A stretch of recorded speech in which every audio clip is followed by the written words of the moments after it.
Hello everyone. So today we are going to discuss about the syllabus of class 11 sociology. तो जैसा कि आप सभी को पता है सोशलॉजी क्लास 11th में हमें दो बुक्स पढ़नी पड़ती हैं, part A and part B.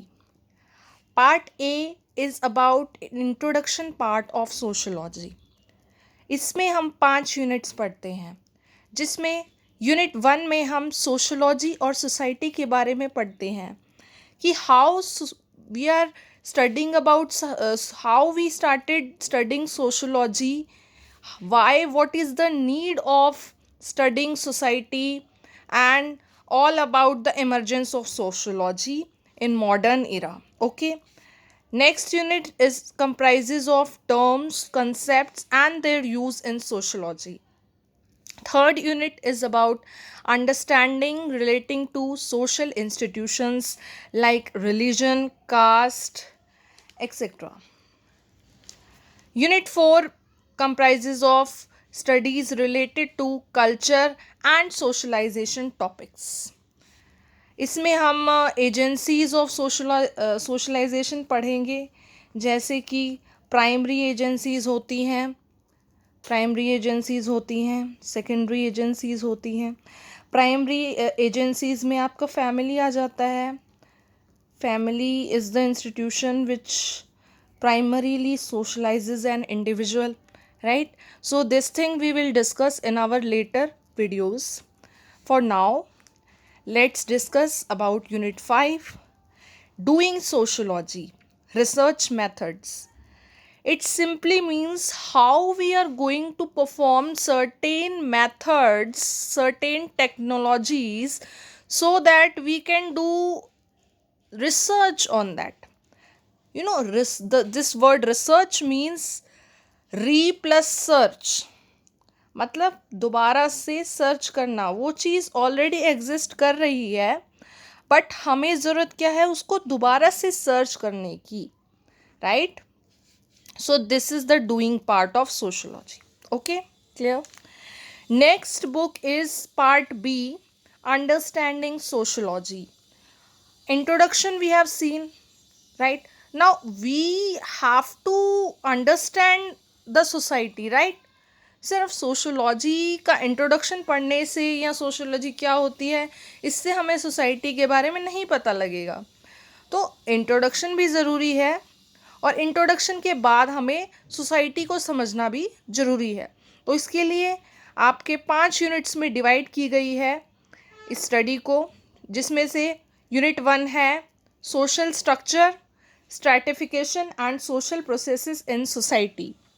Social structure relates to the different types of structures which are prevailing in our society, be it the western society, be it eastern society.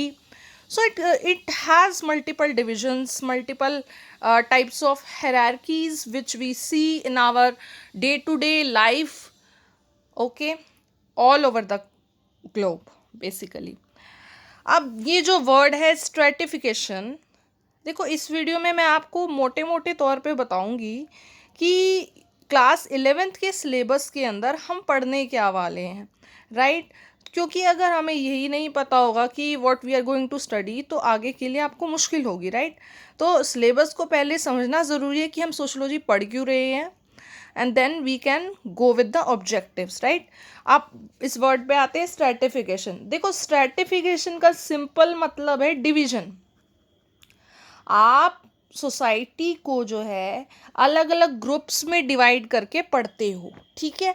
Stratification कहाँ से derive हुआ है, इसका origin हम इस word से बनाते हैं, strata. It comes from the word strata.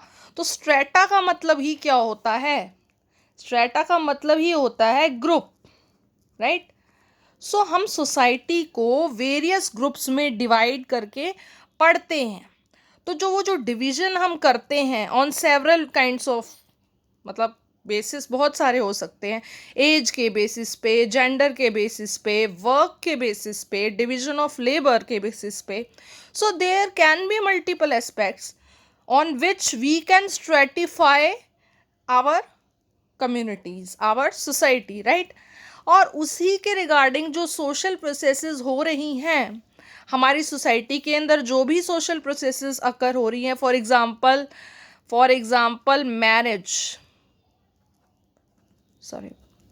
Marriage, ये भी एक सोशल प्रोसेस है through which our society is growing, right? Marriage, religion is one such institution in which certain kinds of rituals is going on, so that is also a part of society, right?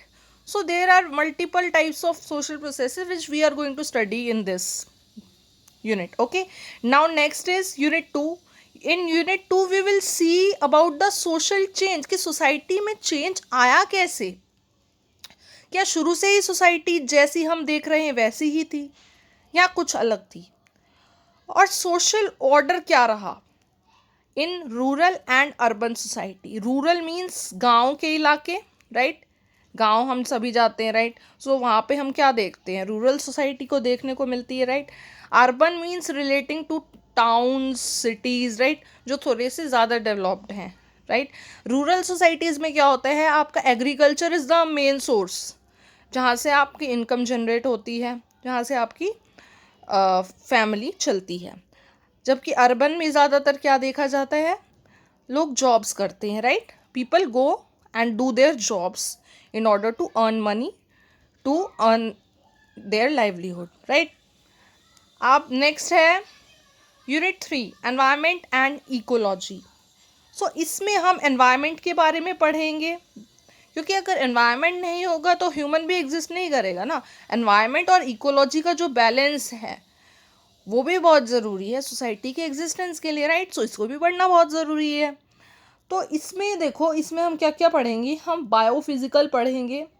Bio मतलब relating to life, bio का मतलब ही क्या होता है, life होता है भाई.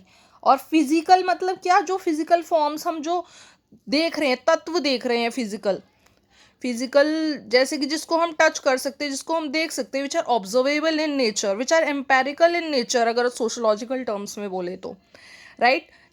Empirical reality बोलते हैं उसको, राइट?